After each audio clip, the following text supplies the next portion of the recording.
Okay, magandang hapon o gabi po, anumang oras mapapanood po ninyo itong ating video ngayon, ano. So, good morning, magandang gabi, magandang araw sa lahat ng ating mga kababayan, lalo-lalo na po sa abroad, ano, na hindi po natin kapareho ng oras. So, sa mga kababayan po natin sa abroad, magandang gabi po sa inyong lahat, lalong-lalo na po sa mga kababayan natin Luzon, Visayas, Mindanao, na lagi po natin nakakasama sa bawat araw po na tayo po may mahalagang pinag-uusapan dito po sa ating programang Reaction Movie Radako. Okay, sa araw pong ito, mga minamahal ko mga kababayan, ay pag-uusapan po natin, ano, ito pong naging sagutan po naging pahayag ho ni Sandro Marcos o Congressman Sandro Marcos ng 1st District ng Ilocos Norte at ni Davao 1st District Paulo Duterte, Davao, yes, 1st District Davao, Paulo Duterte. So, nito mga nakarang araw, mga minamahal ko mga kababayan, dito po sa ating screen, makikita po niyo dyan. Yan po yung kanilang naging sagutan, ano.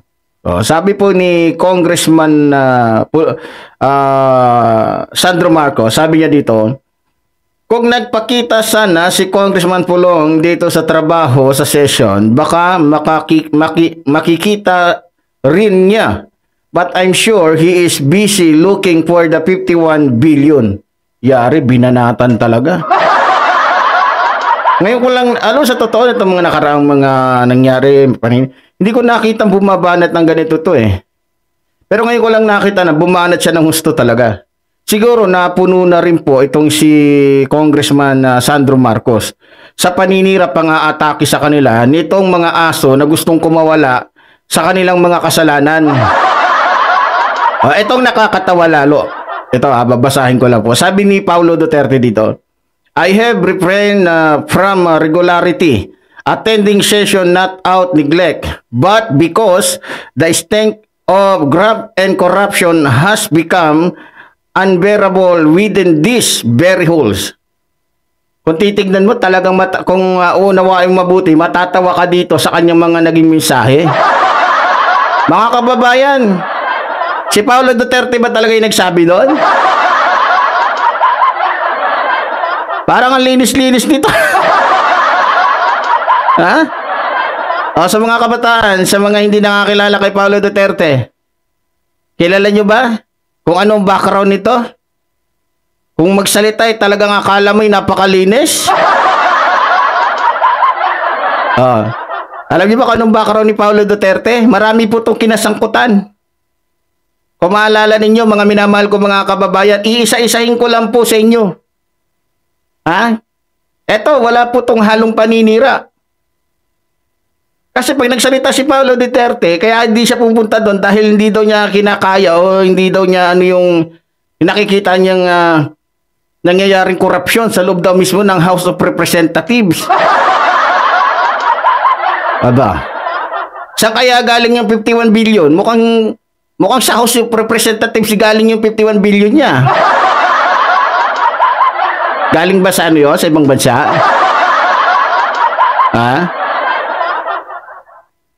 So ayun, dito po sa ating screen, mga minamahal ko mga kababayan, para po maging malinaw lamang po sa lahat. Dito mababasa po natin, mga minamahal ko mga kababayan, sabi po dito, si Davao City 1st District Representative Paulo Duterte ay nasangkot ang pagkasabi po dito.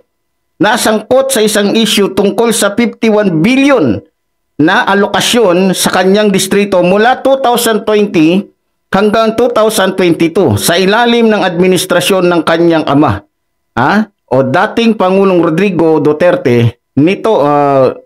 Narito ang mga pangunahing punto tungkol sa isyung ito. Ito, pakinggan ninyo. Sabi dito, paliwanag sa alokasyon, paglilinaw sa alokasyon. Kinumpirma ng Department of Public Works and Highway DPWH na ang distrito ni Paulo Duterte ay nakatanggap ng 51 billion. Tingnan para sa mga proyekto ng infrastruktura mula sa 2020 hanggang 2022. So sa laki ng budget po na yan, para daw sa infrastruktura. So pwede sa flood control project, kasama po yan doon. Kasama yan. Para hindi na bumaha ang Davao City. Pero ano nangyari? 51 billion kinuha niya, hindi po para yung kung saan man, para po daw yun sa infrastruktura. Pag sinabing infrastruktura, sa pagpapagawa ng kalsada, sa pagpapagawa ng mga tulay, sa pagpapagawa ng mga flood control projects. Tama? Pero anong nangyayari ngayon sa mga taga Davao? Nagsasalbabida. Nagbabangka. Tapos ang galing-galing nito magsabi na hindi niya daw makaya yung tungkol yung nakikita niyang katiwalian doon daw sa House of Representatives, kaya hindi siya dumadalo. Mukhang tama po yung sinasabi ni Congressman Sandro Marcos na baka kaya hindi pumupunta ng House of Representatives itong si Paulo Duterte dahil hindi pa niya natatapos bilangin yung nakuha niyang 51 billion. Diba? Ikaw 51 billion sa Davao lang ng ano na yan, hindi pa nagawa ng solusyon. 2020 hanggang 2022 na project yon, anong nakita? Tapos nung lumubog, nung bumaha, ang sisisihin yung bagong administrasyon samantalang nilaanan niya ng 51 billion. Niloloko na lang tayo nito mga kababayan. Dapat nga wala nang baha dyan dahil binigyan na yan ng 51 billion. Dapat wala nang ganung mga senaryo yan. Tapos ngayon na mayroong nangyayaring ganyan, ibibintang nila sa administrasyong Marcos. Balik niya yung 51 billion para ang administrasyon Marcos ang gagawa. Diba? Eto pa, tuloy natin. Sabi dito, kasi dedepensa talaga tong tokmol na to. Tingnan nyo. Sabi dito, depensa ni Paulo Duterte, iginiit ni Duterte na walang anomalya sa mga proyekto at handa siyang imbestigahan ang mga ito. Aniya, ang mga proyekto ay nakatayo at ginamit ng mga taga Davao. Talaga lang Anong tinayo? Anong tinayo? Poste ng club? Na kung saan nandoon siya palagi kasama yung mga tao niya, na kung saan ay gumagamit ang mga babae pera ng taong bayan ang ginagamit? Eto. Pagsisisi sa Kongreso. Inakasahan ni Duterte ang ilang miyembro ng Kongreso na ginagamit ang isyo para ilihis ang intensyon mula sa mas malalaking problema tulad ng mga anomalya sa flood control projects at payola ng DPWH. Bakit yung kanyang kinuhang 51 billion? Ba't sinasabi niyang nililiis? Hindi ba konektado yon sa DPWH? Hindi ba konektado yon? Dapat tanungin din, alamin din kung bakit doon sa 51 billion na yan, bakit walang nangyari? Sinong DPWH ang kausap niya at sinong mga kontraktor din ang gumawa sa sinasabi niyang mga proyekto na yan? Bakit lumulubog pa rin sa baha ang Davao City? Diba? Hindi nililihis dahil yung kinuha niya para yun sa infrastruktura na kung saan involved dito ang DPWH. Sisi kayo ng sisi, lumulubog yung Davao City, binigyan na nga ng halos lahat ka ng budget sa buong bansa ni dyan na napunta, tapos yan pa rin na nangyari. Wala na nga project yung buong Pilipinas doon, puro nandoon na sa Davao City, kinuha na ng tatay at kapatid ni Bongo, tapos yan pa rin ang makikita natin, tapos isisisi sa bagong administrasyon. Ano yan, lokohan? Diba? Panawagan sa transparency, hinamon ni Duterte ang kanyang mga kasamahan sa Kongreso na ipakita ang kanilang mga budget at mga proyekto sa kanilang distrito para malaman kung sino ang tunay na naglilingkod sa bayan at kung sino ang nagnanakaw. Maganda to, pero hanggang hamon lang naman to Alam nyo na ugali ng mga Duterte, mahilig maghamon. Pag nandiyan na, hindi nga niya malabas yung tattoo niya sa likod Hindi nga nila, kaya nga pinipigilan nilang hindi ma-impeach si Sara dahil ayaw nilang makita yung kanilang salin, yung kanilang bank account. Tapos ngayon, nag-ahamon siya ng ganito. Diba? Ang ending na naman yan, magtatakasan na naman, magtataguan na naman yung mga yan. Diba? Ito, reaksyon sa mga akusasyon. tinanggi ni Duterte na ginamit niya ang kanyang pamilya para magpagtakpan ng mga isyu ng korupsyon at hinimok ang mga mambabatas na itoon ang pansin sa mas malalaking isyu tulad ng mga anomalya sa iba't ibang departamento ng gobyerno. Bakit inilihis? Bakit sinasabi mong ilihis? Nililihis. At bakit tinuturuan mo ang gobyerno sa dapat nilang gawin? Bakit ano ba sa tingin mo yung 51 billion na binigay sa'yo na walang nangyari? Ha? Halaga ng ano lang, pambili lang yan ng isang pako? Mga kababayan, gusto niyang ilihis, siya tong naglilihis. Parang ang tingin niya sa 51 billion, maliit lang. Kinakailangan alamin kung nasaan yung 51 billion na yan. Kasi, kaya kailangan alamin yan dahil ang mga taga Davao nagiging bobo na kasi, nagiging tanga na kasi. Alam nila na may 51 billion na binigay para dyan sa mga proyekto dyan, para sa flood control. Pero walang nangyari. Ngayon na lumulubog dyan, inuutosan sila ng mga Duterte na sisihin ng administrasyon samantalang meron nang binigay dyan na pera para hindi na sila lumulutang, hindi na sila nagsasalbabida. Kaya kailangan alamin kung saan napunta yung 51 billion na yon. Para magkaalaman talaga. Alam mo, magaling lang naman talaga magsalita tong mga tulonggis na to eh. Magaling lang naman talaga sila magsalita. Magaling maghamon, Pero tignan nyo naman ng buhay nila. Diba? Nagsasalita si Paulo Duterte na hindi ko makaya yung nakikita ko dun sa kamera. Hindi mo makaya, ayaw mong laging nasa kamera kasi wala ka nang makukuha pa na 51 billion dahil hindi na ang tatay mo ang Pangulo. Ayaw mo na lang, lagi kang nasa kamera kasi hindi mo na magagawa lahat ng gusto mo. Yan ang katotohanan. Di ba? Pero dati nung tatay niya pa ang galing kasi hingi ng budget. Akala mo, manlinis-linis, akala mo hindi alam ng taong bayan ng buong Pilipinas na pumunta ka ng bar? Nakikipaghalikan ka sa babae na bayaran tapos ang pera pala ng taong bayan ang ginagamit mo tapos mong malasing pagkatapos mong gastusin, lustayin yung pera ng taong bayan, nantitrip ka na, nambabanta ka na, nambubugbog ka pa ng mga mahihirap na tao. Oh. Maganda ba yung ginawa niya? Para sa mga taga Davao, maganda yun. Mga abnormal kasi mga yan eh. Kahit nakikita na nilang na hindi na maganda yung ginagawa ng congressman nila, para sa kanila, okay pa rin. Diba? Ang hilig, ang galing talaga. Magpanggap, magkunwari na magkakapatid na to na akala mo ang lilinis. Sa pagmumukha pa lang nila, pati sa mga katawan nila, parang mga dyaryo na. Parang wala nang paglagyan yung tinta. Diba? Mahuhusay lang silang magsalita. Akala mo talaga, baka nakalimutan ni Paulo Duterte na siyang may-ari nung tungkol dun sa nangyari dun sa custom, yung mga shabu na nasabat doon, na biglang nawala. Paano mawawala yun kung hindi malalaking opisyal ang may biro mo nandoon na hawak na ng PDEA, biglang nawala. Walang nagsalita, hindi man lang pinwersa ni Duterte. Dapat alamin niya, wala lang. Basta ganun lang, bigla lang nawala.